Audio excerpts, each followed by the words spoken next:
Pleasure to introduce our speaker tonight, Martine Dore. Now, Martine has been a social worker, I believe, for some 22 years, and at present she is working with the West Ottawa Community Centre in their project Christmas House, which she's going to speak to us about. She's actually a native of France, one of these Air Force brats, as she said.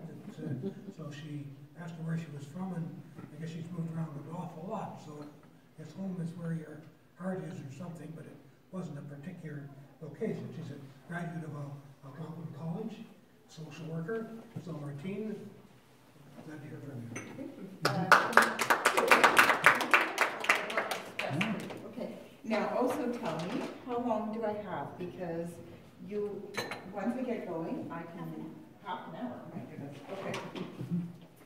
That's great. I did bring some things with me that at the end I'd love for you to take a look at. I have some brochures here about Christmas House. I have some lanyards with Christmas House on it. What's that, lanyard? Lanyards to go around your neck for keys. Oh, yeah. Yes. This is our sleigh. Car magnets or fridge magnets. And I also brought with me some information about Western Ottawa Community Resource Centre, because that is the mothership. So I have our last annual report, and then I have, we put out a newsletter on a regular basis, and it sort of gives you a really good idea of some of the other programs that we have at Western. So, and then there's some generic brochures about Western Ottawa. So, as I said, Western Ottawa Community Resource Centre is the mothership, and it is a community resource centre that is celebrating its 30th anniversary this year. So it started as a very small grassroots organization and has really grown to now it originally started with Peggy Feltmate was the founding director and sort of the impetus behind getting it started. And now we employ, I believe it's 80 full-time people and a number of casual relief. And we like to say we have programs from birth to death. So that may sound a bit macabre, but anyway, we have programs from prenatal care, we have an early years center, child and youth programs, we have a general intake and counseling program, and then we also have a lot of programs for senior citizens through our community support services. So that's where the to death comes, through to end of life comes. We run an adult day program for seniors with dementia or Alzheimer's, as well as support services that seniors can access, such as in-home foot care and friendly visiting, Meals on Wheels, that sort of thing. One of the early directions of Western was to work in what they at that time called a partner abuse program. And eventually we changed it over to call it the Violence Against Women program, which is kind of, we're now looking at, maybe we'll evolve to a different name, maybe an anti-violence program or something, but it has several different components. So within our intake and counseling, we do have specialized services, counseling for women who are experiencing abuse and violence in home. We have a children who witness counselor who has worked with children who've been very traumatized when there is abuse within the home. And then out of that great need, the center recognized that Ottawa needed more women's shelters. That there were many, many women not able to access a safe place when they did need to leave their home to keep themselves or their children safe. So 12 years ago this July, we opened Christmas House. So we are a 25-bed shelter. We have 10 bedrooms. Women, we said here that it is for abused women and their children. We now have actually changed our lingo, and we are calling it, we're saying we're here for abused women and their dependents. As the population ages, one of the things that we've recognized is sometimes women might have a mother who is a dependent, a mother who's living with her. So if a woman needs to leave her home to keep herself safe, if her mom is dependent on her for housing or for care, then she also could come. Interesting conversations now, we're starting to talk about, well, what if there was a gentleman who lived with the woman who was fleeing. And so those are conversations for us to move forward with as we, as we're part of an aging demographic. We have, as I said, 10 bedrooms. So women who come with their dependents would have a private bedroom. A woman who comes with no children, she would unfortunately have to share a room with one other woman. And sometimes we have very large families who need a couple of rooms. Right now we have a woman with six children, and the two oldest teenagers are in one bedroom, and then the other ones are in the other room with her. So it all depends on the demographic of the family and how large they are. So we accept women who, as I said, who are unsafe where they're living because of intimate relationship abuse. So predominantly that's partner abuse, but sometimes it could be abuse by a mother or a father or another family relative, depending on the cultural background of the woman. Sometimes other family members have a lot of power and control of the woman, and so she would be eligible. We also accept more and more senior women who are fleeing abuse from an adult child. So we've moved into that realm as well of doing taking women when they've had to leave because of elder abuse. We have a 65-year-old woman now with us. The oldest we've ever had, the oldest woman was 84. When she moved in, she said she was 78, and as she stayed for her 3 or 4 month stay, we kept finding out she was actually a little bit older than she said she was. And finally, when we got her ID and to photocopy, we discovered that she was in fact 84 years old. And she did very, very well at the shelter.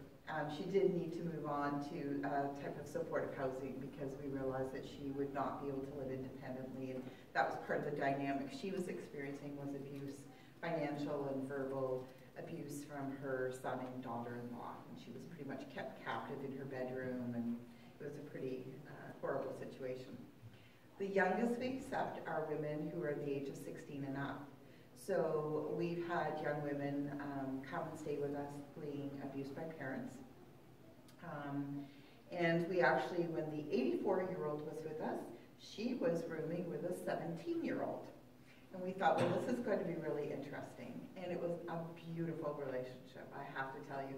The 84-year-old woman was able to just really take the 17-year-old under her wing, and she would, say, you're just so smart to say no to this now and to break free from this. But sometimes we'll have a 16-year-old independent woman there, and we might have dependent children who are older than her.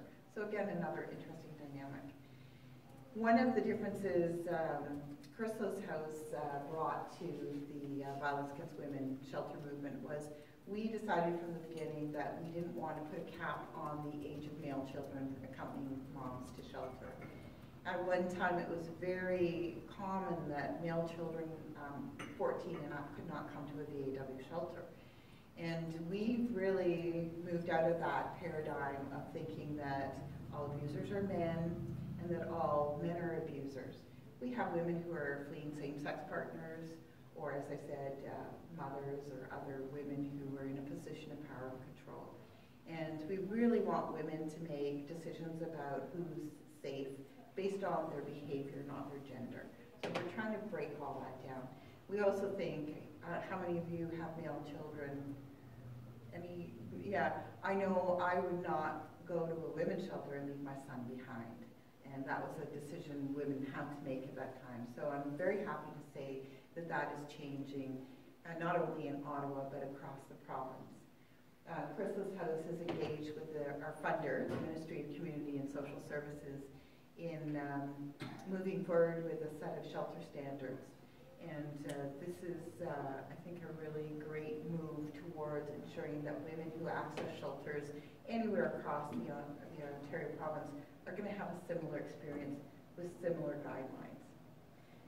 So, as I said, the Ministry of Community and Social Services is our primary funder. We get 90% of our budget, I would say, 85%, from the ministry, but that's a very constrained budget. So we're always very grateful for individual donations, corporate donations, sponsorships. We do apply for grants sometimes, but only for projects. We don't want our core programming to be dependent on grant funding, because you just get a program up and running and then your grant runs out and you let down clients when you can't follow through. So I talked about power and control a bit, and that is sort of the overarching paradigm that we use when we talk about abuse. That it's when a woman is being controlled by another individual. So there's a definition that talks about the systematic use of tactics to control a woman's thoughts, feelings, and actions. That can range anything from emotional abuse, where she's being belittled and demeaned, terrorized. It could be financial abuse, where a woman doesn't have control over her finances and isn't allowed that.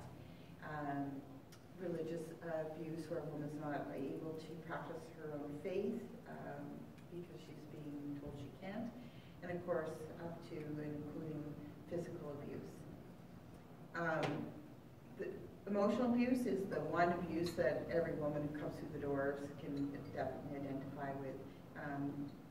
Some of our situations are exceedingly extreme, and we do have occasions where women and kids are really, really unsafe to even step out of the shelter. We had a family with us 2 summers ago, where mom and the kids could not leave the front door of the shelter unless there was a police officer with them, because she was at such high risk of being murdered. When we see murdered, when we see it in the news, women being murdered, women and children, it is usually when a woman chooses to leave that she is at risk of being killed or severely injured, and her children being killed. One of the questions we get over and over again is, why do women stay? Why do women live with the abuser? Why don't they walk out the door the first time it happens? And there's a few different analogies I can use. One is the frog in the pot of water, if you've heard that. If you put a frog into a pot of boiling water, the frog's going to jump out right away. It's going to sense danger, jump into water. But if you put a frog into a pot of cold water and slowly heat it up, the frog keeps acclimatizing and it does not sense danger until it perishes. It won't ever trigger the alarm signal that this is unsafe. Abuse can be very much like that, where it's incrementally cycling into a worse and worse pattern, and so it becomes normalized. You adjust to it. It moves up, you adjust to it, and you keep adjusting. But one of the other reasons is often women are able to manage it when they're in their home, because the threats are, if you leave me, I will kill you. I will kill the children. I will take the kids from you. You will never see them again. If you leave me, we had a woman, actually we had a, I want to say 73-year-old woman who had come to Canada she described herself as a war bride. She came to Canada, she married, been with her husband for close to 40 years, and he told her, if you leave, you will have nothing. You will be destitute. And she believed him. And of course, when she left and came to the shelter and was hooked up with a family lawyer, discovered that she had rights to the financial assets that they had built together, but because she'd been in the home those years and not earning a living, her abuser was telling her that she wasn't entitled to, any portion of the home, any portion of the savings, anything. And in fact, she left the shelter and moved into subsidized housing because that's all she could afford, because it takes 2 to 3 years to go through family court in these situations. So he was living in a $1 million home and she was living in a very small 1-bedroom subsidized housing apartment with secondhand furniture and a cot as a bed. So unfortunately, although abuse cuts across all social economic stratas, the experience of abuse often plunges women into poverty if they're not already there. Because women who don't have access to a lot of money don't have the same resources and options sometimes We do tend to see women who've experienced more poverty to begin with, but not always. We've had nurses, we've had teachers, we had the principal of a high school, all come through our doors because they just weren't able to access the resources that they had. Sometimes women who are working and earning a great living are not able to continue with their job if the abuser is going to their place of work and harassing them at work or following them when they leave. And so sometimes women who have wonderful career in education also have to temporarily step out of that life in order to make ourselves safe. Which is why we were very grateful to see Bill 168 come in, where there are certain obligations to employers if they know that an employee of theirs is experiencing abuse, to take some steps and offer some resources. So, at Christmas House, we offer a plethora of services. We are not just a roof over their heads. Of course, that basic fundamental need for safety is paramount. But we also offer, in addition to a safe place, we offer a wonderful meal program. We have a food and house care worker who cooks a community meal Monday to Friday. But women have access to a full kitchen and stock pantry to cook their breakfast, lunch, and their weekend meals. And some women just prefer to do their own cooking.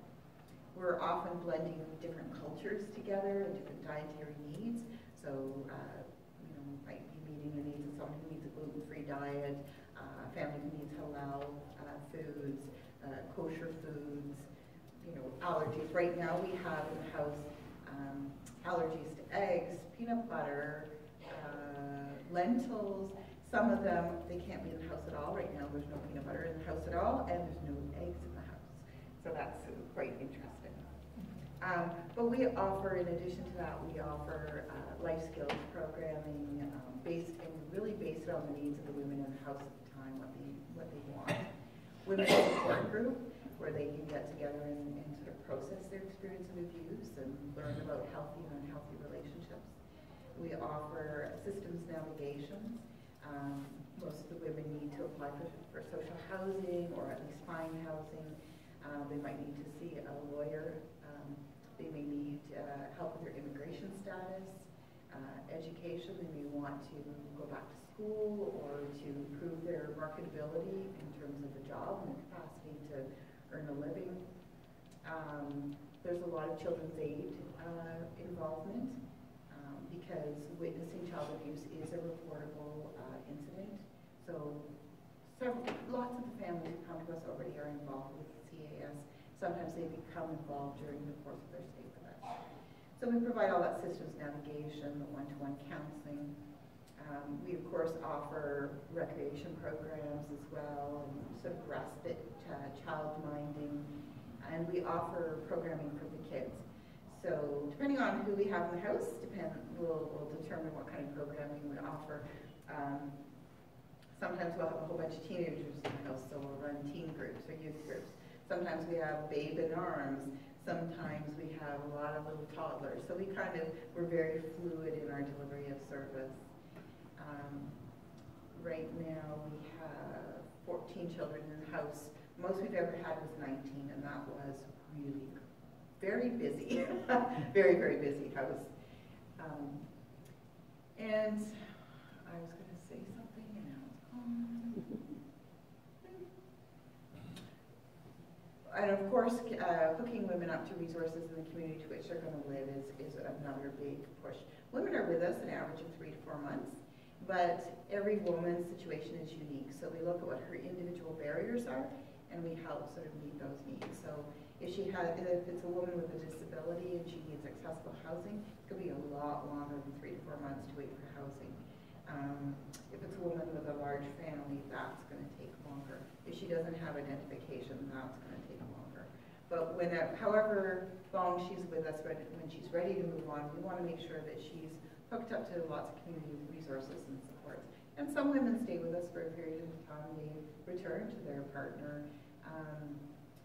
Sometimes it works out, and sometimes it doesn't. But hopefully while she's with us, we can at least do some safety planning and sort of give her some psychosocial education and help her move forward from there.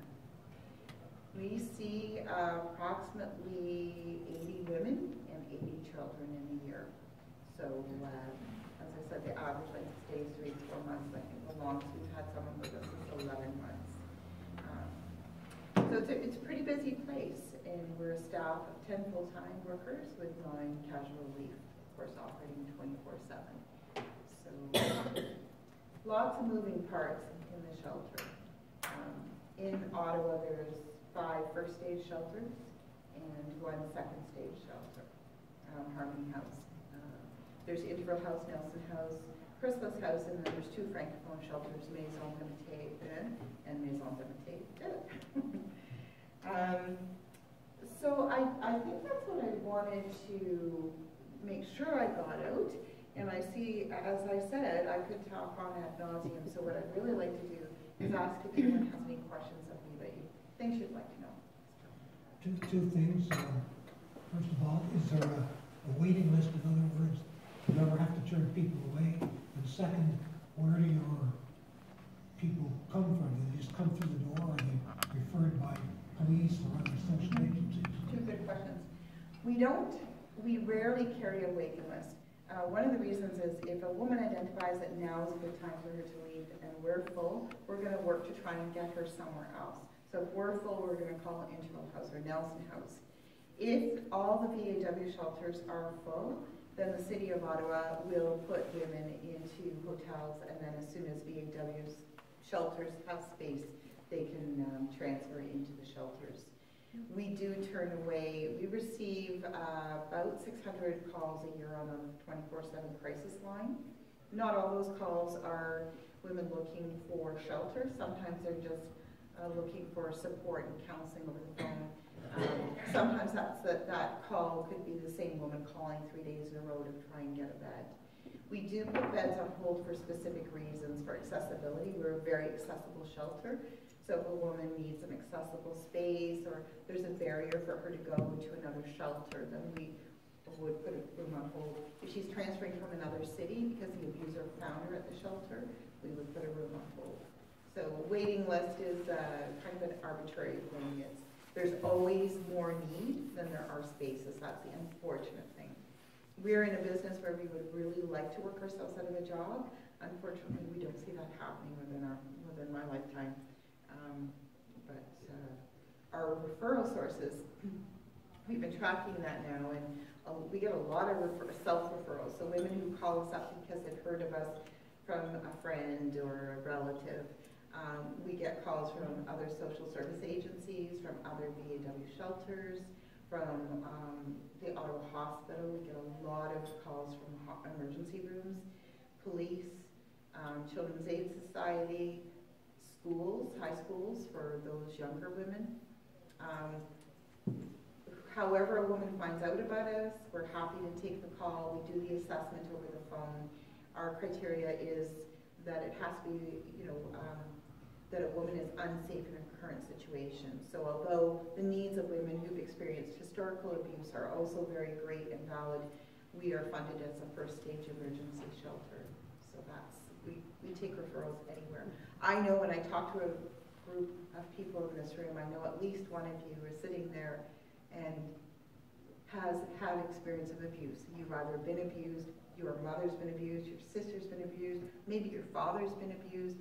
Unfortunately, abuse is very prevalent, and that's something we would really like to see stamped out.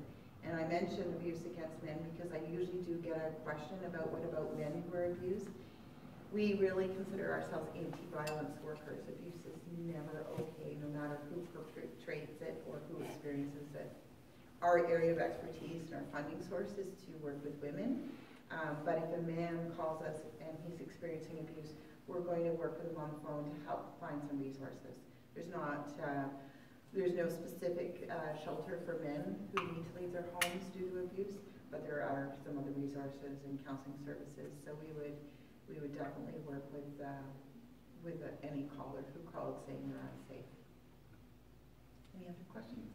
Is the location of the Chrysalis House secret? And, or how do they, so therefore you just tell them where to go when they call? Yes, or how, so when we get a call, once we've done the assessment and say, yes, we have space for you, come on over, then we give her the address. We call it a confidential address. Mm-hmm. The reality is, in today's technological world, you can find out any shelter in anywhere. Mm-hmm. And really, all you have to do is Google or talk to a taxi driver. So we really work from the assumption, we just assume that when a woman's with us, her abuser knows where she is. Mm-hmm. That way we can safety plan accordingly. We don't willy-nilly give out the address, but if you recall and say you had donations you wanted to drop off, we would say, well, here's our drop-off location.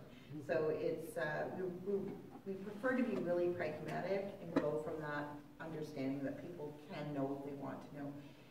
Some shelters, we haven't done that yet. Some shelters are actually taking the step of putting their sign on the front lawn, Christmas house. Wow. Because most abusers don't want to walk up to the front door knowing that people watching them are going to say, what? Why is he or she walking up to the door of a violence against women shelter? So.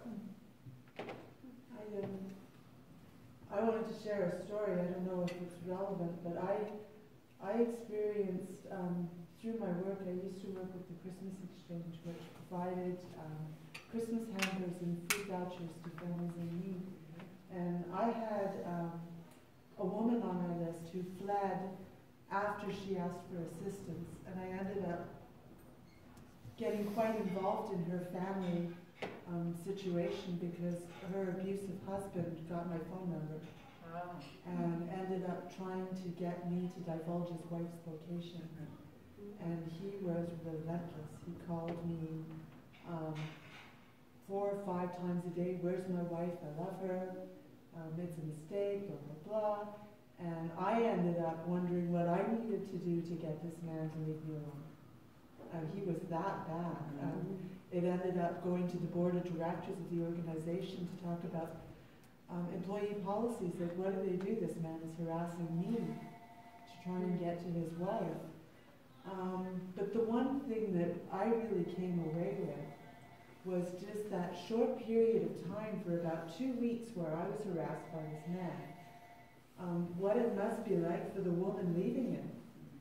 And everybody was very empathetic towards me, as having like, oh no, you shouldn't have to put up with this. This is abuse, and blah blah blah blah blah. And I'm just a periphery, a person on the.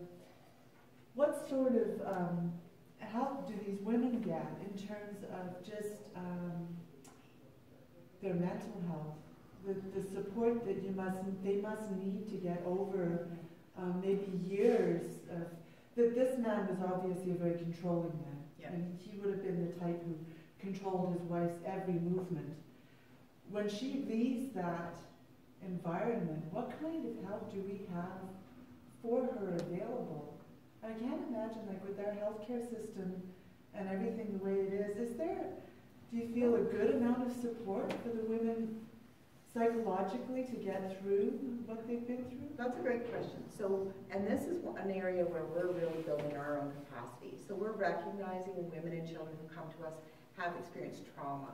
And so we are increasing our capacity to do trauma work, to do counseling, to give them skills like dialectical behavior therapy, where they can help sort of modulate themselves and comfort themselves and build some internal resources. But of course, part of that, we're part of their network for that period of time around emotional supports, and we want to make sure that we're building that for when they leave. We have a lot of women, we sort of see a chicken and egg. We know that women who have mental health issues are more vulnerable to abuse because they can be more readily controlled. But we also know the experience of abuse can cause mental health concerns, anxiety and depression, of course, PTSD, of course. So, and we also see women with more organic mental health concerns like, schizophrenia. And we try and work with them as much as we can, and we're trying to build those partnerships. We're in conversation with the Royal Ottawa Hospital right now in the Women's Mental Health Department around, could we get an ROH outreach worker come into the shelter once a week and provide those supports to the women directly, but also learning support for staff, because sometimes we're challenged when you have an individual who's disassociating and, you know, in a group environment, how do you manage her anxiety and her safety as well as everyone else's in the house? So absolutely, that's a great question, and I would say that's a moving target. That's actually one of the shelter standards. We the shelters, were part of saying to the ministry, these are the standards we need to be keeping, and one is that we have good strategies, good education, good skills to support women with mental health concerns and children. We're seeing a huge increase in trauma in children. Unfortunately, it gets labeled or played out as behavior issues, but we've seen in the last couple of years just a huge spike in physical aggression in very, very young children, and they are often mimicking exactly what they saw, and the words coming out of their mouth are exactly what they heard. And we've had moms we had a mom recently who had her head cut open by her 5-year-old child, and it was whipped with a wire hanger, and this is her child who she loves, and she's trying to make him safe, but in the process she was getting very physically hurt by the child. The child would be incredibly remorseful after it happened, but this is what he had seen played out, so this was the only pattern he knew.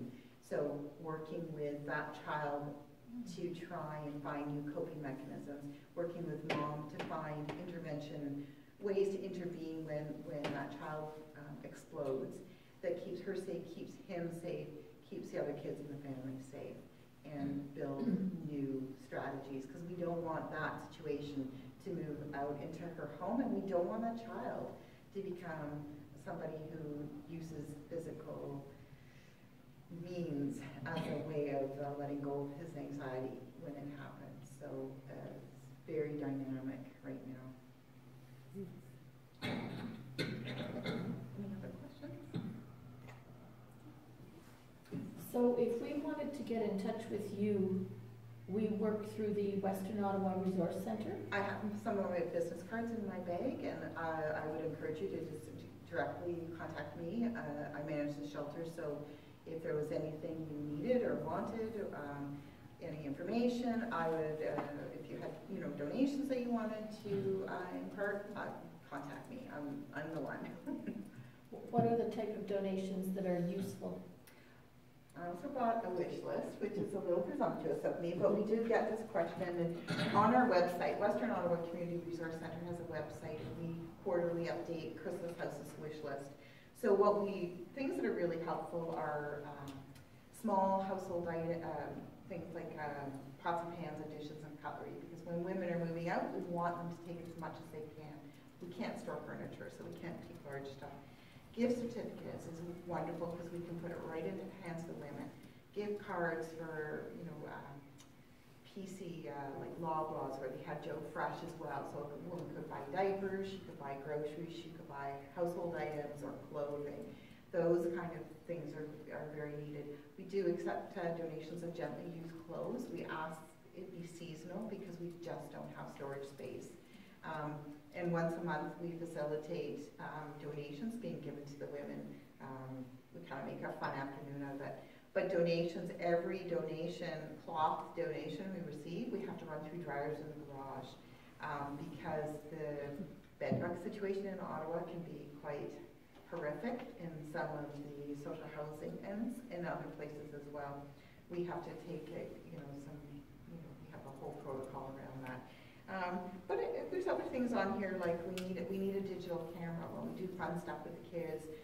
Sometimes one of the things we did for Mother's Day was we did a photo shoot. So many of the women had never had family photos done. So we brought a whole bunch of props and we set up a backdrop and we took family photos of mom and the kids. And we had women say, like, I've never had. And we actually, for that one of our staff's father was a photographer, so he came in and took it. And the pictures were amazing, and we gave each woman the pictures of her family and her kids, and it was like a real gift. Most of them had said they never had pictures like that. And of course, they're trying to get used to a new family dynamic. If the abuser's bio dad, we know that he's still going to be involved with the kids. He has rights to the kids, and through the family court system, it's very few very few and far between that they don't get access to the kids, and that can be healthy, right? Kids sometimes need that, but mom is trying to get used to a new family dynamic. This is now I'm the head of the household, and having those photographs really seem to help women sort of gel. Okay, this is our new family unit. Dad's over here, but this is our unit, and we're a functioning unit. We have to figure out how we're gonna be. But we also always have larger projects on the go. We currently, our floor washing machine is dying. We have 9,500 square feet, so we have one of those machines that washes and dries the floor as you go, because we're 24/7 operation. We don't want people slipping and falling. Our dishwasher is going. We need to raise money for that. We're hoping this year to put some trees in the backyard to create a sound and visual barrier from as you drive by, you can kind of see over our fence a little bit. So we always have projects like that too, and we update our wish list. As a matter of fact, the new one's this is the spring one, but the summer one is coming out the first week of May or so. When you mentioned gift cards for like PC, is it a certain denomination, like, or do you want like only 50, or so everybody gets the same, or do? Well, we really love it when we happen to get 15 of the same denomination. Mm-hmm. So, for example, International Women's Day, every woman got a $10 Shoppers Drug Mart card. Mm-hmm. It's not a huge denomination, but she can tuck it away for when she moves out. She's got that, right? At one time, Ontario Works would provide what they called community startup benefit, and women could access money when they were moving out, and that program actually got cut. Now it's handled by the City of Ottawa, and it's a very minuscule amount. So women are often leaving everything behind. Some women are lucky enough they're able to move stuff into storage. Most of the women have to walk out leaving everything behind, and so she needs everything from, you know, a pot scrubber to the pots to beds to blankets to sheets, like the whole shebang. So you can imagine how incredibly challenging that can be.